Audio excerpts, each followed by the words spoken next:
Get off my back. But you promised me a party, and that's what I want. That's up to your skills.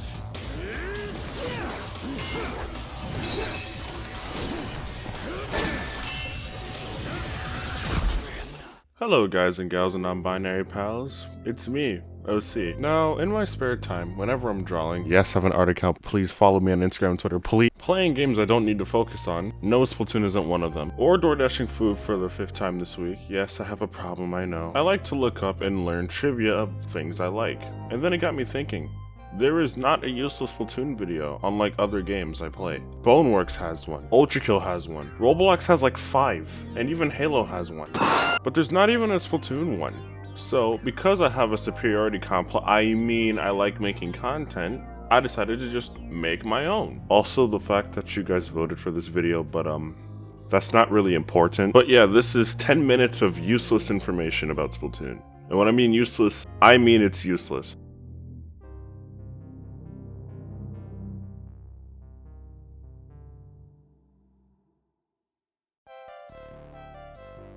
The very first Splatoon 1 Splatfest, Cats vs. Dogs, was supposed to release on June 20th of 2015. However, the servers couldn't handle so many players because Nintendo hyped it to oblivion. Nintendo had to delay the event to the 4th of July of the same year. Okay, this is unrelated, but when I was writing the script of this video, I completely forgot. I actually have a personal story about the Splatfest. I remember actually staying up all night waiting for the Splatfest to come out. Everything was set up and everything like how Splatfests normally are. And then right when it reached midnight, it just disappeared there wasn't one. And then I find out that it gets delayed and I'm like, okay, it's the 4th of July. Alright, well, here's a problem. So I wear glasses, and I actually broke my glasses and I didn't tell anyone. And then my family found out the day before the Splatfest. So they grounded me during the Splatfest. But since it was the 4th of July, they ungrounded me for that day so I could play the Splatfest.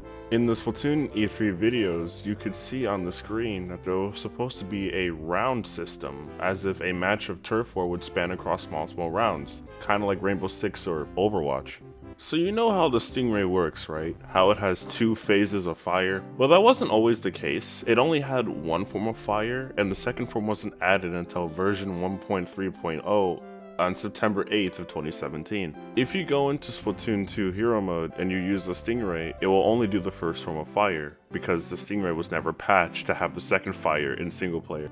Octo expansion doesn't count. During Splatoon 2's beta, the Stingray did not allow the user to see through walls, and could not stop firing once the trigger was pressed. God, imagine if a Stingray was like that now. Gelfonzo, the clothing shopkeeper in Splatoon 2, his shirt changes daily. However, on Tuesdays, his shirt is a plain white t-shirt with a red splash on it, with text in the red splash. While the text is in the fictional language, a person by the name of DimeCreeper23 actually decoded the text, and the text says, fuck you.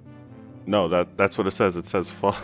And there goes my monetization. Wait a minute, I don't even make money off these videos. What am I talking about? On August 5th, 2015, version 2 of Splatoon 1 released, and the map Urchin Underpass was completely reworked. However, you can still play the original version of Urchin Underpass in the single player and in Battle Dojo, but who actually uses the Battle Dojo? You know, you think I have friends who play Splatoon in real life? The Splatoon video with the most views is... Why? How? Why does this have 43 million views? In Japan, Marina has won 6 Splatfests in a row, and those Splatfests were Fries vs McNuggets, Dexterity vs Endurance, Lemons vs No Lemons, Innerwear vs Outerwear, Action Movie vs Comedy Movie, Champion vs Challenger. Had she won the Splatfest after Champion vs Challenger, she would have been on a 9-win streak, because after that Splatfest, she won 2 more.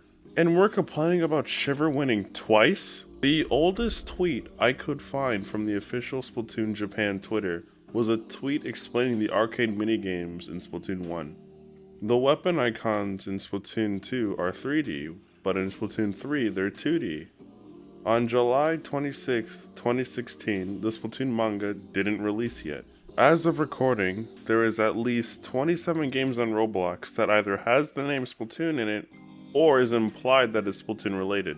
Jmoji just won the world record for most Splatoon content creators in one video with his most recent video as of recording. There's not an actual reward for this, I just wanted to put this here just because. To celebrate Splatoon 1 in Canada, Nintendo collaborated with Yogurty and Yogen Fruz, and they had a Splatoon frozen yogurt deal. And to celebrate Splatoon 3, there was a Baskin Robbins and a 7-Eleven deal? Wait, what the f- You can get colored ice cream, noodles, and burgers at a 7-Eleven. Oh wait, it was Japan only, that explains so much. During the Rock Paper Scissors Splatfest, the most popular plaza post at the time was a sign of someone saying, "I love big men." In 2013, Nogami, the director of Splatoon, was 42 years old at the time. Marina is canonically 5'11". She is taller than most of the community. Except me though, y'all stay safe. On average, the Nintendo Switch takes 8 seconds to load up Splatoon 3. No, this does not include the black Nintendo Switch screen every time you load up a game. The first time I played Splatoon was on May 8th, 2015, during the global test fire. Then the first time I played the actual game was June 8th, 2015, 2 weeks after the game's release, because I didn't have any money myself, so I had to wait. One of the weirdest occurrences that Splatoon was referenced is in a show called Dear White People. Yes, Splatoon was referenced in that show. Mixing Callie and Marie's name, you get calamari. A shiver is what you refer to a group of sharks. A fry is what you refer to a group of eels. The name Marina is another word for harbor. I'm not elaborating any further. Many of Callie's poses during the DJ Octavio boss fight is a reference to JoJo's Bizarre Adventure. The Tenya Octo Reds can be seen being worn on the Inkling with the Dynamo Roller on the box art of the game. The icon for Tentamissiles in Splatoon 2 are green, but in Splatoon 3, they're blue. The Octostop is one of the most consistent characters in the entire franchise. It is in every Splatoon campaign so far. Callie and Marie do not count as we don't physically see them in Octo Expansion. In the Dutch version of Splatoon, sunken scrolls aren't called sunken scrolls, they're called sunken paper rolls. The Splatoon map with the least turf to cover with ink is Walleye Warehouse, specifically the Splatoon 1 version of Walleye Warehouse, since every remaster of a map has been upscaled in size. The Splatoon 1 results screen used to be completely different. Here you can see that it was based on who was the best player instead of the team that actually won. In Splatoon 1's E3 era, the splatter shot was actually originally named the ink shot. I know we all dislike how the commands in the game work, but they're a lot better than this. The icon for the currency in Splatoon has had 5 iterations over the course of the franchise. There's the original Splatoon version, the Splatoon 2 version, the Splatnet 2 version, the Splatoon 3 version, and the Splatnet 3 version. If you were to buy every clothing item and every equipment in Splatoon 1 and Splatoon 2 combined, it would cost you $14,461,717 cash in the game.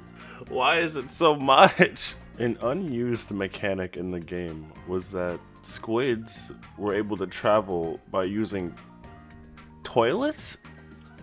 I'm really glad they're not in the game though, because I feel like that'd be a very shitty thing.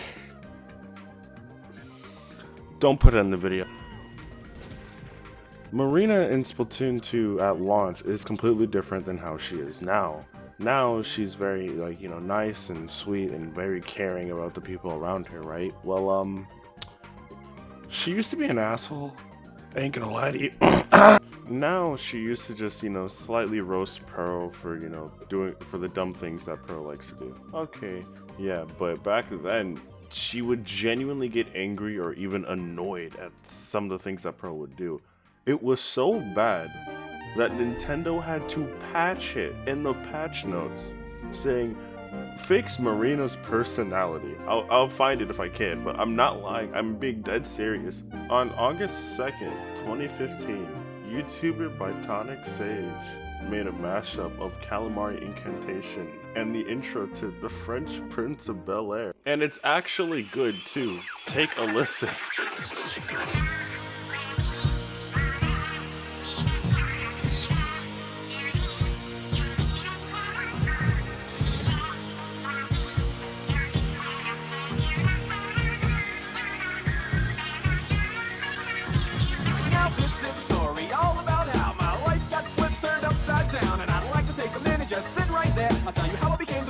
Paramount Bel Air.